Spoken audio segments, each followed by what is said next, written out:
আজকে আপনাদেরকে নিয়ে যাব বান্দরবনের খুম ভ্রমণে।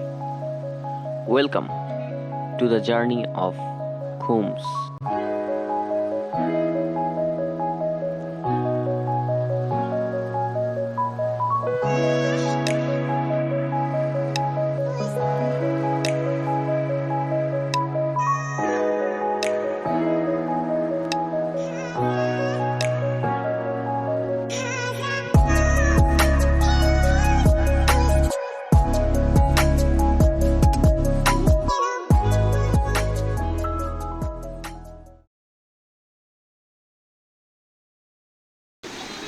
গত 3 দিন ধরে আমরা ট্রেকিং করছি। এখন পদ্মঝিরি হয়ে বাড়ি ফিরছি। গত 3 দিনে আমরা দেখেছি আমিয়াখুম, নাফাখুম, ভেলাখুম, এছাড়াও কুমারী ঝর্ণা, ক্রাইকখং 1 আর 2 ঝর্ণা এবং পরাণের ডেকচি ঝর্ণা। কিন্তু এই পর্যন্ত আমরা কিভাবে এলাম, চলুন সেই গল্পই দেখে নেওয়া যাক। রিক্সা করে চলে গেলাম ফকিরাপুলে।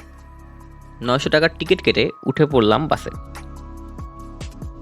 বাস চলতে থাকলো বান্দরবনের উদ্দেশ্যে।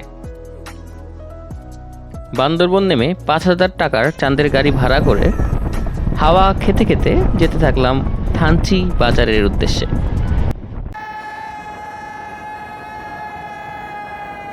ও ভালো কথা, মাঝখানে 2 জায়গায় আপনাকে আর্মি ভেরিফিকেশন করতে হবে এনআইডি দিয়ে। একটা চিম্বুক হিলের সামনে, আরেকটা পারিজাত গার্ডেন ক্যাফেতে। পৌঁছে গেলাম থানচি বাজারে। থানচি থানায় নাম এন্ট্রি করতে হবে। ঢাকা থেকে ট্রেকিং শু, ওয়াটারপ্রুফ ব্যাকপ্যাক, পানির বোতল, মোবাইল কাভার, ক্যাপ নিয়ে আসতে হবে। 4 নাম্বার ভেরিফিকেশন হবে বলিপাড়া ব্যাটালিয়ন বিজিবিদের আন্ডারে। এই হচ্ছে সাঙ্গু নদী। এখান দিয়ে আমাদের যাত্রা শুরু হবে আমিয়াখুম, নাফাখুম এবং রেমাক্রির উদ্দেশ্যে। চলুন নিচে নামা যাক।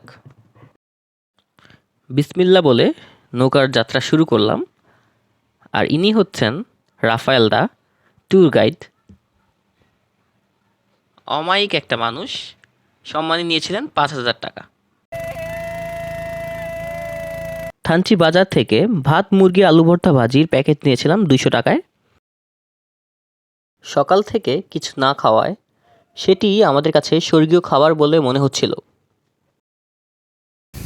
খাওয়া শেষ, এবার হাত ধোয়ার পালা।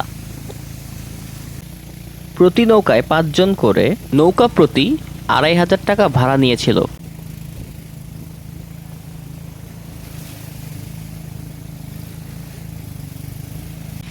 হঠাৎ করেই বৃষ্টির আগমন।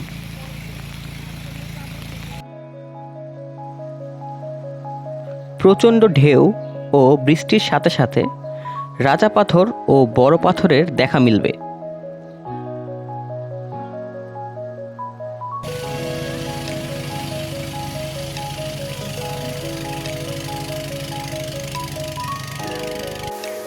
ঘণ্টা খানেক নৌকা ভ্রমণের পর পৌঁছে গেলাম কুমারী ঝর্ণায়। কুমারী ঝর্ণা থেকে আবার নৌকা দিয়ে চলতে লাগলাম রেমাক্রির উদ্দেশ্যে। রেমাক্রি পাড়া, চাইলেই এখানে রাতটা থেকে যেতে পারবেন। রেমাক্রি ফলস। রেমাক্রি ফলসের অপরূপ স্রোত আপনার ব্যস্তময় জীবনের অবসাদকে নিজের সাথে ধুয়ে নিয়ে যাবে।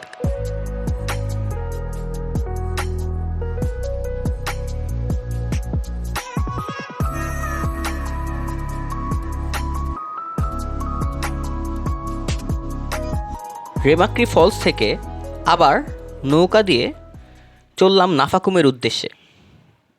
রেমাক্রি থেকে নাফাকুম যাওয়ার নৌকা সময় মতো না পাওয়ায় আমাদের এখন রাতে ট্রেকিং করে যেতে হবে নাফাকুম পাড়ায়। গত রাতটা আমরা এখানেই কাটিয়েছি, এই 2 ঘরে। জনপ্রতি পড়েছিল 200 টাকা করে। এবার সকালের খাবারের পালা। ডিম, আলু ভর্তা, ডাল, জুম ভাতের প্যাকেট ছিল 120 টাকা। খেয়েই বের হয়ে গেলাম নাফাখুম দেখতে।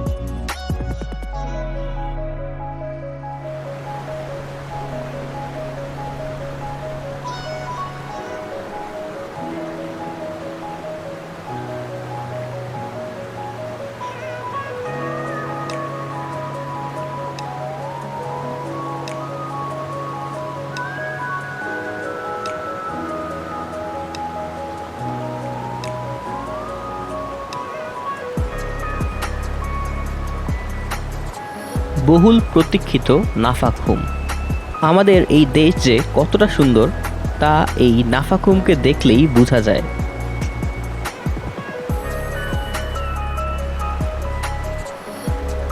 প্রচণ্ড স্রোত থাকায় আমরা নিচে পানিতে নামতে পারিনি, তাই উপর থেকেই মজা করেছি।